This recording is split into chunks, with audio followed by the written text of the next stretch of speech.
Hello guys, आप लोग का मेरे चैनल लर्न विद फन में बहुत स्वागत है। आज हम लोग नई पोएम करने जा रहे हैं जिसका नाम है आफ्टर ब्लेनहेम, जिसके पोएट है रॉबर्ट साउडी। ये बहुत ही इंटरेस्टिंग पोएम है एंड इसका जो कंक्लूजन है बहुत इंटरेस्टिंग है। तो पोएम को स्टार्टिंग टू एंड पूरा सुनिएगा एंड उसके पहले प्लीज़ लाइक कीजिए, शेयर कीजिए एंड सब्सक्राइब कीजिए। चलिए गाइस, फर्स्ट पैराग्राफ शुरू करते हैं। फर्स्ट पैराग्राफ में बहुत सिंपल है कि समर का इवनिंग था। वहाँ एक ओल्ड मैन था जिसका नाम था ओल्ड कैस्पर। उसका सब काम हो गया था, घर का, ऑफिस का जो भी काम था सब हो गया था। वो अपने घर के बाहर बैठा हुआ था, दरवाजे के बाहर बैठा हुआ था। धूप था तो वहाँ बैठा हुआ था। तभी उसकी जो ग्रैंड चाइल्ड थी उसने नोटिस किया कि उसके जो ग्रैंडफादर है उसका काम हो गया। उसके ग्रैंड चाइल्ड का नाम क्या था? विलेल्माइन। ये नाम याद कर लीजिएगा। तो वो अपने ग्रैंडफादर के पास आती है। चलिए सेकंड पैराग्राफ करते हैं। सेकंड पैराग्राफ में ये है कि जो विलेल्माइन थी ग्रैंड चाइल्ड, उसने नोटिस किया कि जो उसका ब्रदर है पीटर कीन, ये भी नाम याद कर लीजिएगा, वो कोई चीज़ को लात मारता है। वो कोई गोल चीज़ है जो राउंड राउंड घूम रही है। तो उसने नोटिस किया क्या है वो। तो उसका भाई था, वो रिवर बैंक के वहाँ था, रिवर बैंक के वहाँ खेल रहा था। तो बाद में वो जल्दी गई उसके पास, ये क्या चीज़ें खेल रहा है, और उससे जाके पूछी ये इतना बड़ा सारा स्मूथ एंड राउंड चीज़ क्या है। तभी जो ओल्ड कैस्पर था वो चीज़ को ये पीटर किन से ले लिया, और तभी वो अपना माथा हिला के, हेड हिला के ऐसा किया कि वो आंसर दे रहा है कि क्या है ये। फिर उसने कहा कि ये कोई सोल्जर पूरा फेलो का स्कल है जो अपने देश के लिए शहीद हो गया। वो भी कब? एक ग्रेट विक्ट्री के समय, एक बड़ी जीत के समय। चलिए अभी फोर्थ पैराग्राफ पढ़ते हैं। फोर्थ पैराग्राफ में ये जो है स्पीच, ये जो पैराग्राफ है ये ग्रैंडफादर बोल रहे हैं। बहुत से लोग कंफ्यूज हो जाते हैं। उन्होंने कहा कि ये गार्डन में मिला होगा, और ये वहाँ बहुत सारे हैं ऐसे जो स्कल है, जो खोपड़ी है, वहाँ बहुत सारे हैं। जब वो फार्मिंग करने जाते हैं, जो खेती करने जाते हैं, जो वहाँ प्लग करते हैं, प्लग जानते होंगे आप लोग, वो कॉर्नर से रहता है, उसको ऐसे सॉइल को घिसने के लिए काम आता है। तो वो कह रहे जब मैं प्लग करते हैं तो कभी कभी जो नोकीला पार्ट रहता है उससे अटक के वो स्कल मिट्टी के अंदर से बाहर आ जाता है। और जो ग्रेट विक्ट्री हुआ था, जो ग्रेट वार हुआ था, उसमें 1000 लोग मरे थे। एंड यहाँ कितनी सारी स्कल होंगे और भी। अभी हम लोग फिफ्थ पैराग्राफ करते हैं। फिफ्थ पैराग्राफ में जो यंग पीटर कीन है, वो ये सब सुना, जो वॉर हुआ था वो सब हुआ, तो वो बहुत एक्साइटेड हो गया एंड उसने कहा कि जल्दी से बताइए कि ये सब हुआ कब, क्या हुआ वार में, और ये सब हुआ क्यों। जो विलेल्माइन थी वो सुन के उसका आंखें एकदम बड़ी हो गई, क्योंकि उसको भी सुनने के लिए बहुत क्यूरियोसिटी था। तो वो उसके आंखों से समझ में आ रहा था कि वो इंतज़ार करी कि उसके ग्रैंडफादर जल्दी से स्टोरी सुनाए वॉर के बारे में। फिर तभी उन दोनों ने कहा, बच्चों ने, कि हम लोग को इसे कारण भी बताइए कि ये वॉर किस कारणवश हुआ था, क्या चीज़ लिए दोनों देशों ने लड़ाई की। चलिए अभी सिक्स्थ पैराग्राफ करते हैं। सिक्स्थ पैराग्राफ में हम लोग करते हैं। इसका ना सबसे पहले बच्चों ने पूछा था कि इसका कारण बताए कि वॉर हुआ क्यों था। तो ग्रैंडफादर ठीक से बता नहीं पा रहे थे। उन्होंने कहा कि जो इंग्लिश थे उन्होंने फ्रेंच के ऊपर हमला हुआ, उसके कारण होने लग गया वार। लेकिन बच्चे ने पूछा कि ये हुआ क्यों था वार, मेन रीज़न क्या था ऐसे। तो वो ठीक से बता नहीं पा रहे थे। उन्होंने कहा कि इसका बारे में तो मुझे भी नहीं मालूम, लेकिन लोग कहते हैं कि ये बहुत फेमस विक्ट्री था। अब हम लोग करते हैं सेवन्थ पैराग्राफ। इसमें जो ग्रैंडफादर थे ओल्ड कैस्पर, उन्होंने कहा कि जो उनके पिता थे वो ब्लेनहेम में रहते थे। वहाँ एक तो स्ट्रीम था बगल में ही, सामने ही। लेकिन जब वॉर चालू हो गया तो वहाँ हमला होने लग गया, क्योंकि ये पोएम का नाम ही है आफ्टर ब्लेनहेम।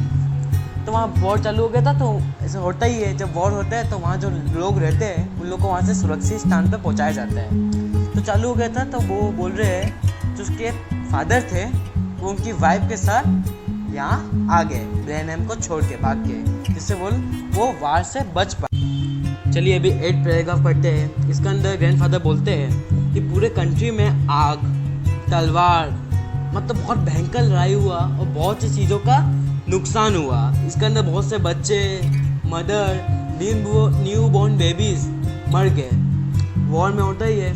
तो उन्होंने ऐसे कहा कि ये कोई आश्चर्य की बात नहीं है, कभी भी कोई वॉर होता है उसमें इतनी बर्बादी होती ही है, और ये एक तो फेमस विक्ट्री था, तो इसका ना तो होना ही था।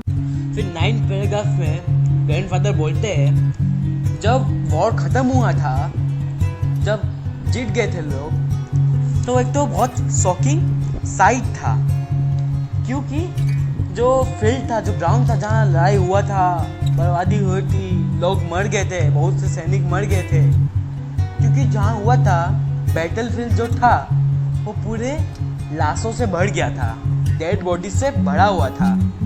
और कितने बॉडीज होंगे? नियरली थाउजेंड्स ऑफ बॉडीज जो धूप से सड़ रहे थे। लेकिन ऐसा कोई नई बात नहीं है, लेकिन वो एक फेमस विक्ट्री था। चलिए अभी नेक्स्ट पैराग्राफ पढ़ते हैं। इसका ना ग्रैंडफादर बोलते हैं great praise the Duke of Marlborough won and our good prince Eugene. इसका ना जो प्रिंस थे, दोनों ड्यूक और प्रिंस थे, वो लोग जीत गए मिलके जो लड़े थे। ये सुन के वो अपना प्रेज कर रहे थे, तारीफ कर रहे थे, क्योंकि वो उसी कंट्री के थे, वहाँ के प्रिंस जीते। तो उनको एक तो गर्व हो रहा था कि उनके वहाँ के प्रिंस जीते, तो वो तारीफ कर रहे थे, इतने भयंकर विक्ट्री उन लोगों को मिला, जीत मिला। तभी जो बच्ची थी उसने कहा ये कितनी शैतानी बात है। जो यहाँ वर्ड है विकेड, इसका मतलब होता है एविल या शैतान। कितना गलत बात है कि इतने लोग मर गए, इतने लोगों को मार दिया गया। वो विलेल्माइन बोली, वो लड़की। तभी जो ग्रैंडफादर थे वो ऐसे समझाने के बोले ना ना ना my little girl it was a famous victory. बोले वो कुछ सफाई नहीं दिए, वो बस बोले ऐसा कुछ बात नहीं है, वो तो फेमस विक्ट्री है। अब लास्ट एंड इम्पोर्टेंट पैराग्राफ, इसको ध्यान से सुनिएगा। वो कहते हैं कि सब लोग जो ड्यूक थे उसकी बहुत तारीफ की है, क्योंकि उनके कारणवश ही इतनी बड़ी विक्ट्री, इतनी बड़ी जीत मिली। तो बाद में जो पीटर किंग था, पहले विलेल्माइन पूछे थे, अब पीटर किंग पूछा कि इसका फायदा क्या हुआ ये वार का। ठीक है, बहुत बड़ी विक्ट्री थी, बहुत बड़ी जीत थी, लेकिन फ़ायदा क्या हुआ? इतने सारे लोग मर गए, इतने सारे रिसोर्सेज वेस्ट हो गए, इतने सारे लोग बर्बाद हो गए, फ़ायदा क्या हुआ इसका? तो उसके ग्रैंडफादर को रिप्लाई नहीं दे पाए। उन्होंने कहा नो नो, ये कोई ऐसी बात नहीं है, ये मैं बता नहीं पाऊँगा, लेकिन ये एक तो बड़ी जीत थी, ये एक फेमस विक्ट्री थी। अब ये कहानी से आपको क्या समझ में आता है? ये कहानी है पोएम में, इसके लिए ये समझ में आता है कि वॉर में कुछ फायदा नहीं होता, बस नुकसान होता है। विक्ट्री किसके भी हो, जीत किसके भी हो, लेकिन नुकसान सभी का होता है। रिसोर्सेज का नुकसान सभी का होता है, जान भी बहुत से लोगों की जाती है। तो इन एंड समझ में आता है कि लड़ाई से कुछ फायदा नहीं है।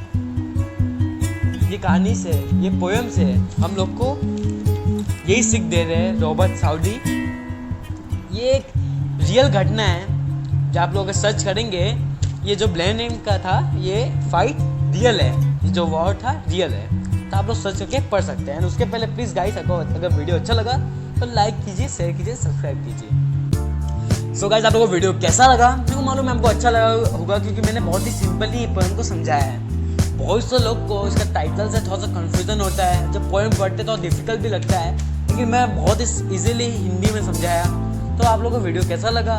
अगर आपसे पूछा जाए कंक्लूजन में क्या समझ में आता है लोगों को, आपको क्या समझ में आता है, तो आपको ये लिखना है कि एक दूसरे से कभी वॉर नहीं करना चाहिए, क्योंकि इससे सबका खराब होता है। जो विक्ट्री होता है उसका भी, जो हारता है उसका भी, क्योंकि लोगों का जान सबका जाता है, रिसोर्सेज सबका बर्बाद होता है। तो इसलिए वॉर नहीं करना चाहिए, ये हम लोग को ये पोएम से समझ में आता है। तो प्लीज़ गाइस, आपने वीडियो पूरा देखा इसके लिए थैंक यू, एंड प्लीज़ आप लाइक कीजिए, शेयर कीजिए, सब्सक्राइब कीजिए।